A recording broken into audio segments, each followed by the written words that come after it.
Hello, my dear students. Welcome to your chemistry class. Students, we are starting second term from today. So, there is only one chapter in our unit test which will be held in the month of November. And let us do this chapter 4, matter. So, in this video, we will study about metal and its properties. Students, you see a number of things around you at school, at home, in your room, when you are playing in the playground. You see a lot of things around you, and these are all made up of something, right?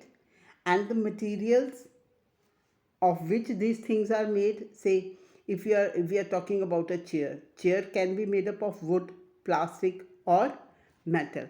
So the raw materials of which this chair is made up of, this is either naturally occurring materials or man-made materials. Naturally occurring material means the materials that are found in nature, as if wood and metal, these are found in nature, right? And if we are talking, if the chair is made up of plastic, so plastic is not found in nature. Plastic is a man-made material, a synthetic material. So these are materials that we see all around us. These are of two types: naturally occurring, that occur naturally, and man-made. So you see a few pictures.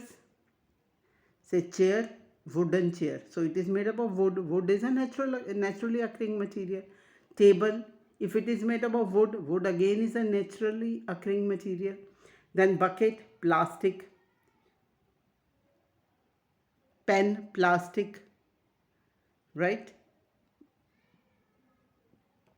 This can is plastic. So these plastic materials, plastic is a man-made material. It does not occur in nature.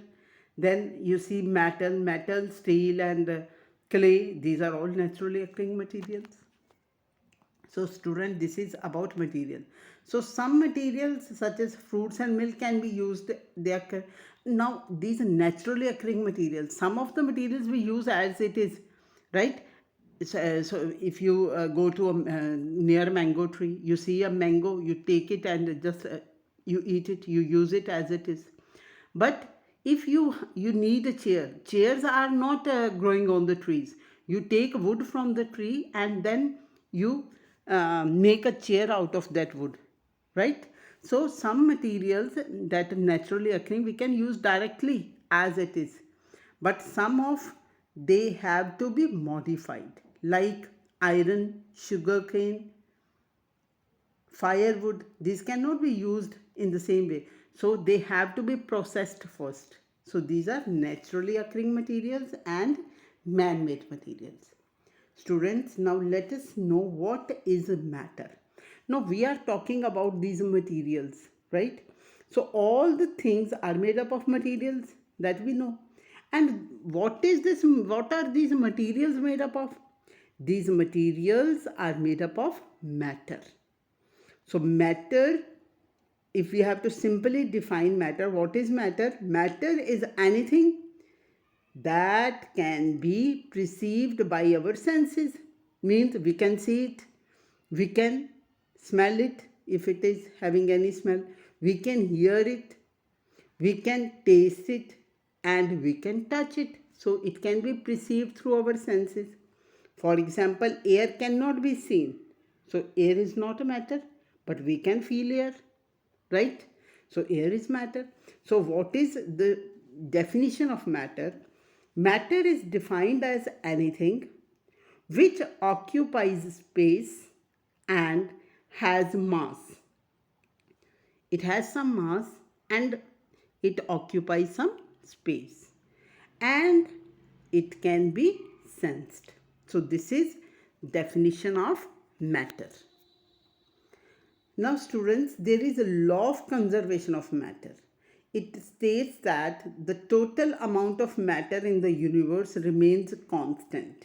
So matter is neither created nor destroyed, but can be changed from one form to another. This is known as the law of conservation of matter. Now, students, let us come to the properties of matter. Matter has two properties, and these two properties, according to their definition, matter has mass and occupies space, and these are the two basic properties of matter. So, first property is mass. Mass means the object that is always same wherever the object is. An object would have the same mass on the moon or on the Jupiter as it has on the earth. So, what is mass actually? Mass is the quantity of matter in an object. That if we take any object, suppose we take one stone, and you can feel its mass if you put it on your palm. You feel it is some heaviness you feel, na? So that is the mass of. Now what is that mass? That stone is made up of some matter, and what amount of matter is in, that is the mass of that object. So mass is the quantity of matter in an object. Now there is another term, that is weight, and students, we often confuse that we often consider both as same, but these are not same, they are different. Mass is different and weight is different. Now how these are different, let us do this from this table. Mass, you know, the measure of the quantity of matter that contained in the body. But what is weight? Weight is a force. It is not the measure of amount of, it is the force with which earth attracts a body. Students, you know that earth attracts everything towards its center, and the force with which it attracts, that is known as gravitational force. That is the gravity of the earth. So on each and every object, whether this is heavy or light, earth put some force. So weight is the force that is exerted by earth on a body. So how much is force applied by the earth on an object? That is the weight of the object. Now students, if we have to measure the mass of the object, we use a beam balance, tula, takkadi, right? That we usually see in the market when you go to buy sugar or vegetables, they have these beam balances. But weight, it is measured with a spring balance. It is there in our physics lab. You can go and see there when your teacher takes you to the lab. Mass is measured in kilograms. When you go to buy sugar, you say, please give 1 kg of sugar or 2 kg or 10 kg, right? But weight, it is measured in Newton, because weight is a force and force is measured in Newton. You must have read in physics also. The unit of force is Newton. So weight is a force, so its unit is Newton. Now one more important point is that mass is always constant. If you take 1 kg of sugar and take it anywhere, it will remain 1 kg unless until you use somewhere, right? So mass does not change from place to place. Mass, if you take 1 kg sugar to moon or to any other planet, the mass will remain same. But weight changes. Weight is that is the measure of force of the earth, that is with which it attracts anything toward its center. Now if the earth is bigger than moon, so its gravitational force is more than moon, so the object will have more weight on the earth and less on the moon. So students, this is quite important, that mass does not change, but the weight changes from place to place. So this is a mass and weight. So mass is the first property of matter. Students, there is one demonstration that shows that air has a mass, and air has a mass means air is matter. Now for this, as you can see in figure 4.2, you can use a scale. You can make a stand like this and suspend your hold your scale in the middle like this, or tie it with the thread, as you can do, right? And on both the ends of the this strip you tie two balloons. One is inflated and other is deflated. एक में हवा भरनी है, एक में हवा नहीं भरनी है. And the balloon which is inflated, that side will go down. आप you must have seen beam balance. तकड़ी की वही साइड नीचे जाती है which is heavier, which has more mass.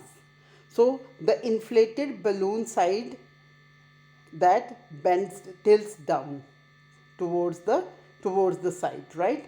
Now this proves that this balloon has air filled in it. So air has mass.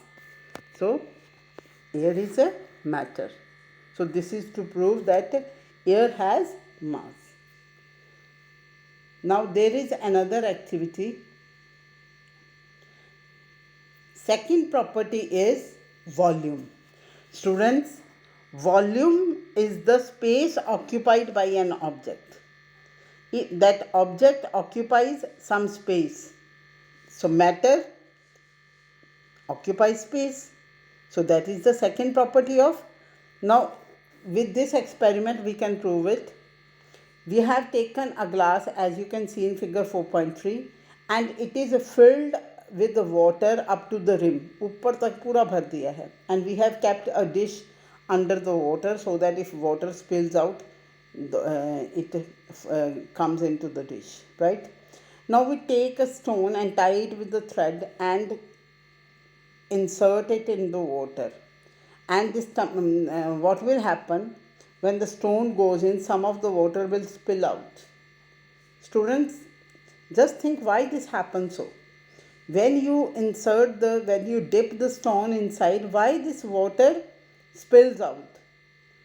Student, the reason behind is that when the glass was totally full of water, there was no space. But when we dipped a stone in it, stone also has some space. It will occupy its own space. So in order to take its space, it displaces water from the glass and then it occupies its space. So this activity proves that matter occupies space. So these are the two properties of matter, and these are mass and volume. Space occupied is called volume. So these are the two activities. So students, read pages 54 and 56 of chapter 4 and do activities and think zone on these pages. And do read these experiments carefully. Thank you and have a nice day.